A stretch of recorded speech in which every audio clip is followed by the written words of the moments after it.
আসসালামু আলাইকুম প্রিয় বন্ধুরা, আবারও হঠাৎ করে ফেসবুক চলা বন্ধ করে দিয়েছে। অনেকে আপডেট করতে যাচ্ছেন কিংবা ফেসবুক ব্যবহার করতে যাচ্ছেন, কিন্তু ফেসবুক চলছে না।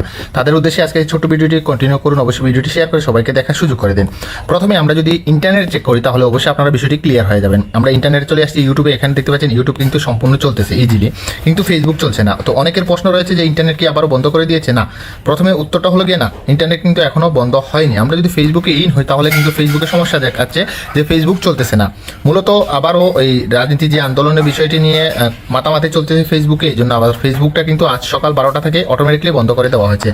এই সাথে ফেসবুকের সাথে যে হোয়াটসঅ্যাপ রয়েছে, ইনস্টাগ্রাম রয়েছে, ইনস্টাগ্রামটাও কিন্তু বন্ধ করে দেওয়া হয়েছে। আপনাদেরকে ইনস্টাগ্রামে দেখালে কিন্তু বিষয়টি বুঝতে পারবেন।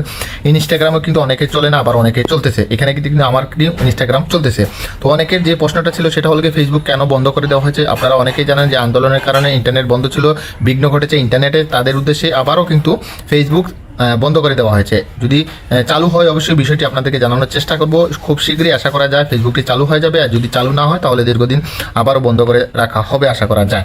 তো যারা বিভ্রান্তির মধ্যে আছেন, আশা করি ফেসবুকে বিভ্রান্তি করবেন না যদি ফেসবুক চালাতে চান, কেননা আন্দোলনের মাধ্যম ধরে ইন্টারনেট কিন্তু দীর্ঘদিন বন্ধ ছিল। আবারও যদি বন্ধ করে দেয় সবারই বিঘ্ন ঘটবে। তো এইটাই আজকের ভিডিওটিতে এইটাই বলার ছিল আপনাদেরকে। ফেসবুকটা কেন বন্ধ হয়ে গেল সেটা এখনও ক্লিয়ার না, যদি জানা যায় আপনাদেরকে জানানোর চেষ্টা করব।